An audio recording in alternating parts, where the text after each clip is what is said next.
Time is the most finite and valuable resource we have. Unlike money, status, or possessions, time is something you can never get back once it's spent.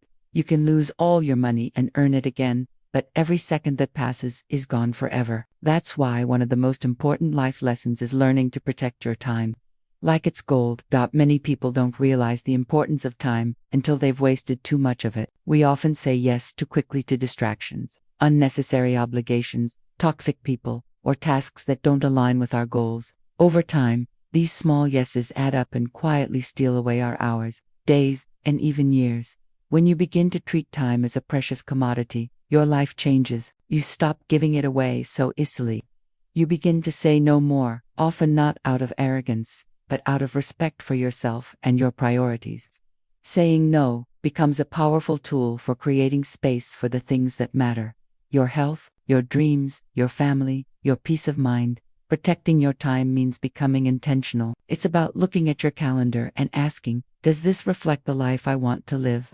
It means avoiding time wasters like endless scrolling on social media, gossiping, overcommitting, or procrastinating on your real goals. It also means surrounding yourself with people who value your time and don't treat it as disposable. One powerful exercise is to treat every hour of your day like currency. If you were spending $1,000 for every hour of your life, would you still spend it the same way? Would you hand it over to people or activities that don't return value or joy? Probably not. Another way to protect your time is by creating boundaries. This might mean setting limits at work, being unavailable at certain hours, or not allowing people to drop their problems on you constantly. It's not about being selfish, it's about being smart with the only resource you truly own. Also, never confuse being busy with being productive. Many people fill their schedules but accomplish very little. Protecting your time means focusing on what matters most and not just checking boxes to feel busy. Quality beats quantity always. Ultimately, when you protect your time, you're really protecting your life, because how you spend your time is how you live your life. Each day, each hour, each moment, it's all a chapter in your story. Make sure you're writing a story worth telling. So remember, time is more valuable than gold, because you can't mine it, buy it, or make more of it. Guard it fiercely, spend it wisely, and never forget, it's not just about managing your time, it's about honoring your life. In today's fast-paced world, hustle culture glorifies grinding, sacrificing sleep, skipping meals, and pushing through exhaustion to make it. While ambition and hard work are valuable, there's a dangerous cost when your health becomes collateral damage. Choosing health over hustle isn't weakness, it's wisdom, because no amount of success is worth compromising your body or mind. Too often, people realize this too late, after a diagnosis, a breakdown, or a wake-up call that forces them to slow down. But what if you didn't wait until your body crashed? What if you made your health your top priority now? Your physical and mental health are the foundation of everything you do. Without energy, clarity, or strength, your ability to work, create, love, or enjoy life is diminished. What good is wealth if you're too tired, sick, or depressed to enjoy it? What good is a promotion if you're constantly anxious or in pain? Choosing health over hustle means redefining what success looks like. It means recognizing that rest is not laziness, that sleep is essential, not optional, and that taking breaks improves your productivity, not hinders it. It also means listening to your body, respecting your limits, and not treating self-care as a luxury reserved for weekends. It's about the basics: getting enough sleep, drinking water, moving your body, eating real food, managing stress, and making time for joy. These small, daily actions form the core of a long, healthy life. And no, they don't require hours at the gym or a celebrity-style diet. They just require consistency, intention, and self-respect. Mental health is just as important in a world that celebrates busyness. Many people suffer silently with anxiety, burnout, or depression. Choosing health means giving yourself permission to step back, seek help, and prioritize peace of mind. It means creating boundaries around toxic people, saying no to overcommitments, and giving yourself grace in moments of failure or fatigue. This mindset shift doesn't mean you give up on ambition. It means you pursue your goals sustainably. You work smarter, not harder. You allow space for rest, recovery, and reflection. You honor the fact that your body and mind are not machines, they're living, breathing, delicate systems that need care and respect. And here's the truth: when you take care of your health, you perform better, you think clearer, move quicker, feel stronger, and enjoy deeper relationships. Health is not a distraction from success, it's the fuel for it. In the end, your greatest wealth is your health. Jobs can be replaced, businesses can be rebuilt, money can come and go, but your body is your only lifelong home. If it breaks, everything else comes crashing down. So always remember, hustle if you must, but never at the expense of your health. Slow down when needed, rest without guilt, prioritize well-being, because a healthy life is a successful life. From childhood, we're often conditioned to seek approval. We strive to be the good student, the obedient child, the team player. This desire for validation can follow us into adulthood, shaping our decisions, relationships, careers, and even our identity. But living for others' approval is like chasing a moving target, exhausting, never-ending, and ultimately unfulfilling. When you constantly seek others' approval, you give away your power. You start molding yourself into what others expect. You're light, biting your tongue, and betraying your own values just to fit in or avoid disapproval. Over time, this creates internal conflict. You may appear successful or likable on the outside, but inside you feel disconnected, anxious, or even resentful. Living your truth, on the other hand, is about authenticity. It means being honest with yourself first. Who are you, really? What do you believe in? What kind of life do you want, not the life others told you to want? Once you answer these questions, you begin to live in alignment with your inner compass instead of external opinions. Of course, this shift isn't easy. When you stop chasing approval, you'll face push. People may criticize you, misunderstand you, or even distance themselves from you, especially if they benefited from your people-pleasing ways. But this discomfort is temporary. What follows is a deeper peace, the confidence that you're living a life that's true to you, not one borrowed from someone else's script. Living your truth doesn't mean being selfish or rude. It means being real. It's about having the courage to express your opinions, set boundaries, pursue your passions, and walk away from situations or people that don't align with your values. It means accepting that not everyone will like you, being perfectly okay with that. The irony is, when you stop needing approval, you become more respected. People are drawn to those who are confident, grounded, and unafraid to be themselves. Authenticity is magnetic. It inspires others to drop their masks. Another important truth: approval is often fleeting. You might please someone today and disappoint them tomorrow. You can't control people's perceptions, and you shouldn't try. Instead, focus on being the best version of yourself. Let your values, not others' opinions, guide your actions. This shift also improves mental health. People pleasers often carry anxiety, low self-esteem, and burnout. But when you live your truth, you gain clarity and energy. You stop overthinking every move and start trusting your gut. You stop saying yes out of guilt and start saying yes from a place of joy and alignment. In the end, life is too short to be spent performing for an invisible audience. Your purpose isn't to impress others, it's to express your unique self. So, take off the mask.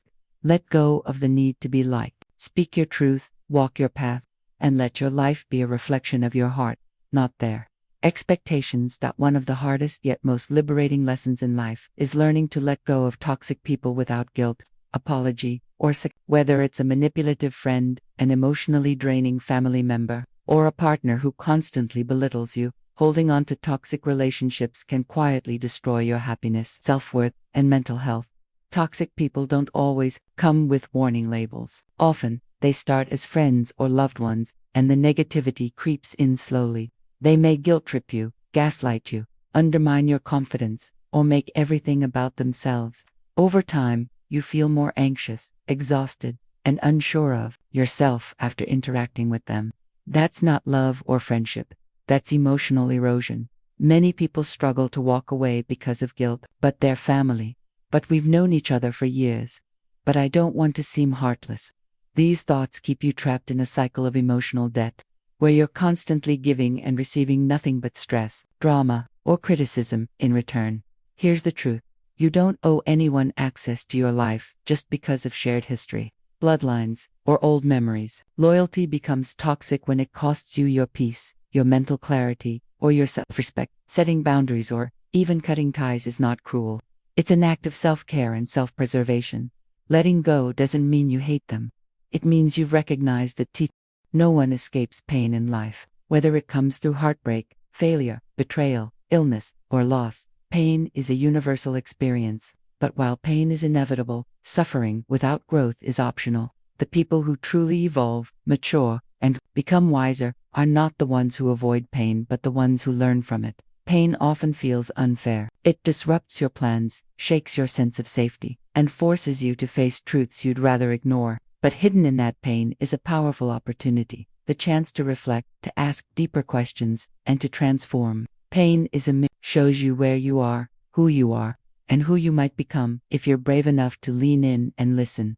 Think back to some of the hardest moments in your life. Chances are, they changed you in ways no classroom or book ever could. Pain has a way of stripping away illusions. It reveals who your true friends are. It shows you what really matters. It teaches humility, resilience, and patience. It also teaches you empathy because, once you've known deep hurt, you understand others' pain on a human level. But here's the key. You must be willing to face it, not run from it. Many people numb their pain with distractions, work, substances, toxic relationships, endless scrolling, anything to avoid feeling. But pain that's ignored doesn't disappear. It festers, it resurfaces, and it blocks growth. On the other hand, pain that's acknowledged, processed, and understood becomes power. It becomes wisdom. Learning from pain means asking, what is this experience trying to teach me? Where did I go wrong, and how can I grow from it? What do I now see more clearly? How has this changed my perspective or priorities?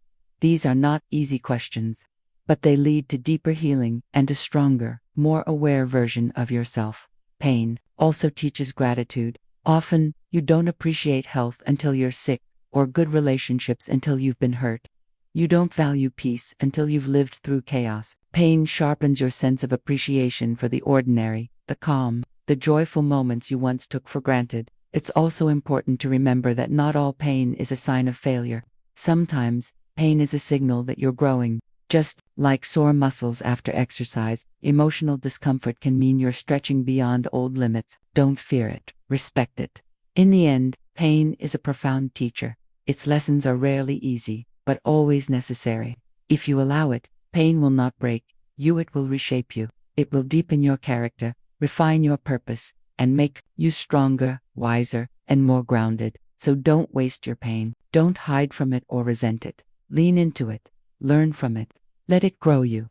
Because sometimes, the most beautiful chapters of your life are written after the most painful ones. Life is unpredictable. Some days are bright and easy, filled with joy, progress, and connection. Others are heavy, marked by stress, disappointment, or pain. It's natural to feel discouraged on those harder days. But that's exactly when gratitude becomes most powerful. Gratitude is more than saying thank you when things go right. It's a mindset, a lens through which you see your life. Practicing gratitude, even when everything feels difficult, is an act of emotional strength. It's choosing to notice the small blessings, the hidden beauty, and the lessons tucked inside adversity. When life is hard, our minds naturally focus on problems. We worry, complain, or dwell on what's wrong. This mental habit narrows our vision and feeds negativity. But gratitude opens that lens. It pulls your attention away from what's lacking and draws it toward what still remains, the breath in your lungs, a friend who checks in, the sun rising regardless of your struggle. Gratitude isn't about denying your pain or pretending everything is okay. It's not toxic positivity. Instead, it's a quiet rebellion, a refusal to let pain, stress, or setbacks steal your perspective. It's saying, yes, this is hard, but there's still something good here. Science backs this up. Studies show that regular gratitude practices improve sleep, reduce anxiety, boost emotional resilience, and increase life satisfaction. Even writing down just 3 things you're thankful for each day can rewire your brain to focus on the positive more naturally over time. So how do you practice gratitude on hard days? Start small. You don't have to feel grateful for the hard situation itself. Start by noticing anything that brings comfort or stability. A warm cup of tea, a call from a loved one, a moment of quieta. Lesson: you're learning your ability to keep going. Despite the struggle, write it down, say it aloud, or simply pause and feel it. It's not about perfection. It's about training your mind to see the light even if it's faint. Another way to cultivate gratitude is to look backward. Recall past hardships you've survived. Often, the very things that once broke you now feel like blessings in disguise. They built your strength, gave you clarity, or opened new doors. That perspective builds faith in your ability to rise again and fosters gratitude for your growth. Also, notice people. Gratitude isn't just personal, it's relational. Let others know when you appreciate them. A sincere thank you can uplift you and them. It builds connection, empathy, and joy. In the end, gratitude is one of the few tools that costs nothing, yet changes everything. It doesn't erase pain, but it makes you stronger in the face of it. It grounds you in the present. It softens the edges of stress, and it reminds you that even on your hardest days, there is still good to be found and good in you. So keep practicing gratitude, not just when life is easy, but especially when it's not. That's when it does the deepest healing.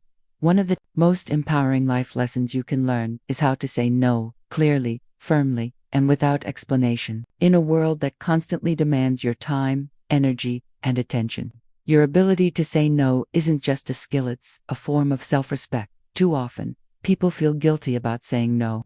We worry about disappointing others, seeming rude, or damaging relationships. So, instead of being honest, we say yes when we mean no, make excuses, or over-explain ourselves to ease the discomfort. The result, we overcommit, burn out, and lose alignment with our own priorities. But here's the truth. Every time you say yes to something that doesn't serve you, you are saying no to something that does. That something could be your peace, your rest, your goals, or even your health. Saying no isn't selfish, it's setting a boundary, and boundaries are essential for a healthy, intentional life. When you stop explaining your no, you stop negotiating your worth. You send a clear message: my time and energy are valuable, and I don't need to justify how I choose to use them. You also eliminate space for guilt-tripping, manipulation, or debate. Imagine this. Someone invites you to an event you don't want to attend. Instead of saying, "I'm so sorry, I have a lot going on, maybe next time, I feel bad," you simply say, "Thanks for the invite, but I'll pass." Period. That's enough. You don't owe anyone a dissertation about your decision. Of course, saying no respectfully matters. You don't need to be harsh or cold. You can be direct and kind at the same time. But what you don't need to do is When you constantly explain, you invite others to critique or challenge your choices. When you stand firm without excuses, you project confidence and clarity. This principle applies in all areas of life. Saying no to toxic relationships or emotionally draining conversations, saying no to extra work when your plate is full, saying no to social events that leave you exhausted instead of energized, saying no to trends, pressures, or obligations that don't align with your values. You also give others permission to do the same. When people see you setting healthy boundaries, it inspires them to protect their own. You become a model for what self-respect and authenticity look like in action. In the beginning, this may feel uncomfortable, especially if you're a lifelong people pleaser, but with practice, it gets easier. You'll start to notice how much lighter you feel. You'll reclaim your time, your focus, and your energy. And most importantly, you'll begin to live in a way that truly reflects who you are and what matters to you. So remember, no is not negative, it's necessary. You don't have to be everything for everyone. Say yes when it feels right. But when it doesn't, let your no be clear, unapologetic, and complete. Your life is yours to live, not to constantly explain. One of the most profound truths in life is this: your mindset determines the quality of your reality. The way you think about yourself, others, challenges, opportunities, and the world has a direct impact on the life you create. You don't see the world as it is. You see it as you are.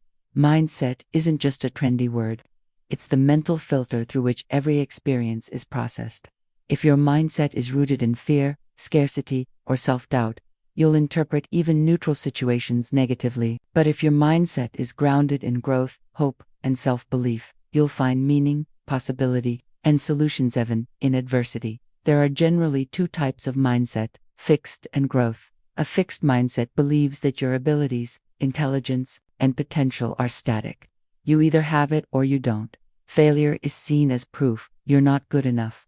A growth mindset, however, believes that you can develop and improve through effort, learning, and persistence. Failure is seen as feedback, not defeat. This simple distinction creates massive differences in outcomes. People with a growth mindset bounce back from setbacks, adapt more easily, and pursue their goals with resilience. They're not trapped by fear of failure because they understand that struggle is part of progress. Your inner dialogue is a big part of your